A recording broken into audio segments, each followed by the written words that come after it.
Jawabnya, dalam mazhab Syafi'i, sholat di atas pesawat hukumnya sah dan sudah mencukupi apabila rukun dan syarat sholat sudah terpenuhi, sehingga tidak perlu mengulangi. Sebetulnya begitu. Jadi kadang-kadang di pesawat ini tidak diperbolehkan sholat dikarenakan kondisinya turbulens, jadi goncang begitu, sehingga semua orang perlu duduk semuanya, sehingga tidak ada waktu untuk sholat. Nah itu kadang-kadang. Tapi kalau sebagian pesawat itu ya bisa aja, bahkan ada yang pesawat yang ada musolanya juga ada. Seperti di Saudi itu ada musolanya. Adapun pendapat yang mengatakan bahwa sholat di atas pesawat tidak sah, maka itu adanya pendapat Imam Malik. Itu adalah pendapatnya Imam Malik yang mensyaratkan sujud harus dilakukan di atas bumi atau yang bersambung dengan bumi. Wallahu a'lam.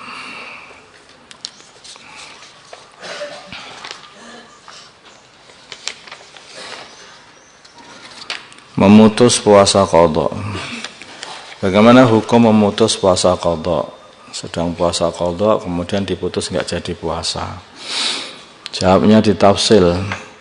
Kalau qadhanya tersebut wajib faur, berarti langsung harus dilaksanakan, bersegera untuk diqadha. Seperti sengaja tidak berpuasa tanpa ada udzur. Maksudnya orang yang wajib langsung mengqadha itu, jadi seperti orang yang dia ini tidak berpuasanya tanpa udzur asalnya. Ada udzur tetapi waktu mengqadha sudah sempit dikarenakan Sya'ban sudah mau habis, maka membatalkannya adalah haram. Maka membatalkan puasanya adalah haram. Jadi orang yang dulunya itu meninggalkan puasa tidak ada alasan, tidak ada uzur syar'i.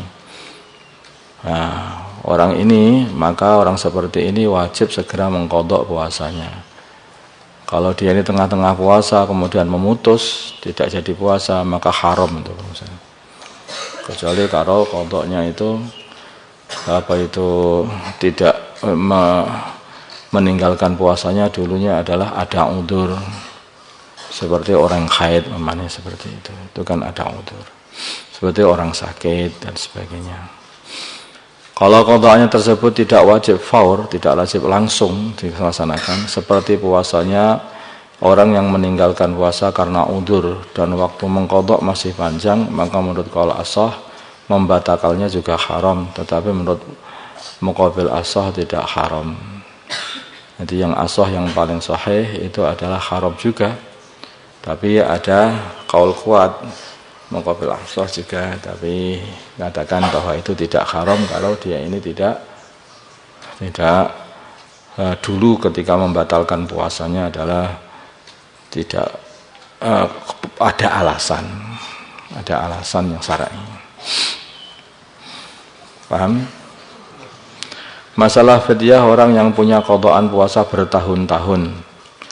Ada orang yang umurnya sekarang adalah 65 tahun.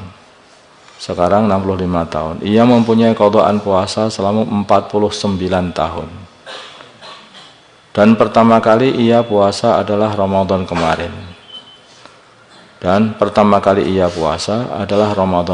Pertanyaan, bagaimana cara membayar fidyahnya?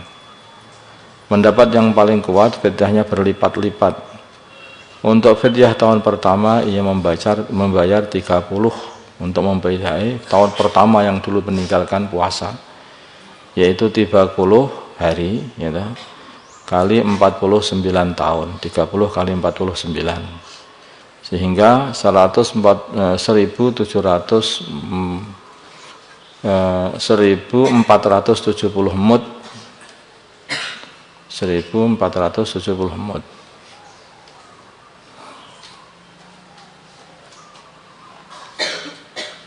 Satu mud adalah kurang lebih 7 on.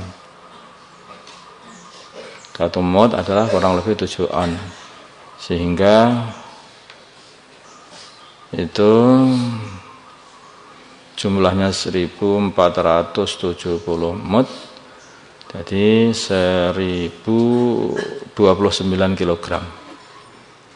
Nah, kalau di kilo itu 1470 mud itu 1029,7 gram. Kalau 1 kilonya 10.000, maka adalah 10 juta. 10.290.000 rupiah. Itu untuk tahun pertama. Paham? 49 tahun yang lalu yang tahun pertama. Sekarang tahun kedua. 30 kali 48 tahun.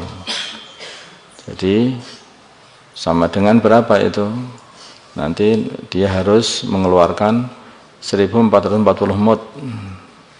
Sama dengan 1008 kg. Kalau 1 kilonya beras itu 10.000, maka adalah 10.080.000. Itu tahun 48 tahun yang lalu. Ini untuk Ramadan 48 tahun yang lalu. Terus untuk fidyah ketiga, maka 30 hari kali 47 tahun.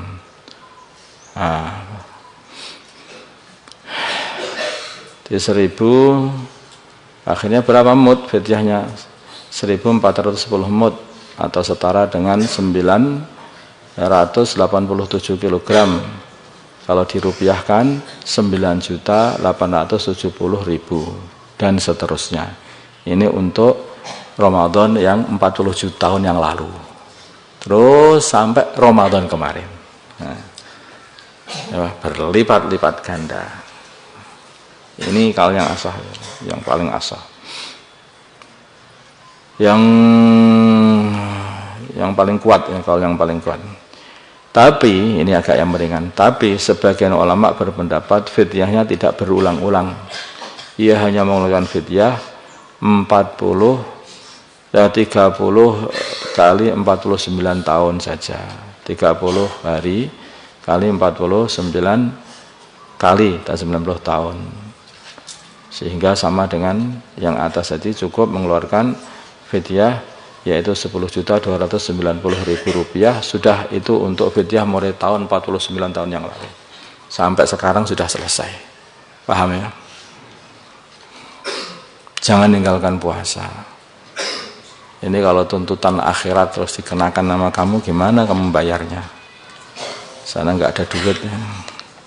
Adanya hanya amal. Nah, amal sudah ditinggalkan. Bagaimana kamu mengurusnya? Jangan tinggalkan puasa, jangan tinggalkan sholat, berbahaya. Puasanya orang yang diinfus. Bagaimana hukum puasanya orang yang diinfus? Jawab, menurut pendapat yang kuat, puasanya adalah batal. Ini adalah Hudud Basul Masail 9 Rajab 1446 Hijriah, 28 April 2018 yang lalu. Jadi orang diinfus itu karena infus itu adalah makanan. Sehingga orang itu dengan diinfus itu dia walaupun tidak makan, dia tetap bisa kenyang dan tubuhnya kuat, segar terus. Karena dimasukkan adalah makanan. Jadi walaupun tidak makan lewat mulut, dia sebenarnya makan lewat pembuluh darah. Paham? Itulah maka para ulama berpendapat orang yang diinfus dengan mawad hidaiyah istilahnya, dengan makanan yang dimasukkan di dalam pembuluh darah itu, maka dia adalah batal puasanya, seperti makan pula. Allahumma shalli ala sayyidina Muhammad wa ala sayyidina Muhammad wa ala sayyidina Ibrahim wa ala sayyidina Ibrahim wa ala sayyidina Muhammad wa ala sayyidina Muhammad wa ala sayyidina Ibrahim wa ala ali sayyidina Ibrahim. Allahumma arham wa sayyidina Muhammad, Allahumma ighfir li ummati sayyidina Muhammad, Allahumma aslih ummati sayyidina Muhammad, اللهم آلف بين قلوب أمة سيدنا محمد اللهم انصر أمة سيدنا محمد اللهم أعز سلطانا نصيرا صلى الله على سيدنا محمد النبي الأمي وعلى آله وصحبه وسلم الحمد لله رب العالمين.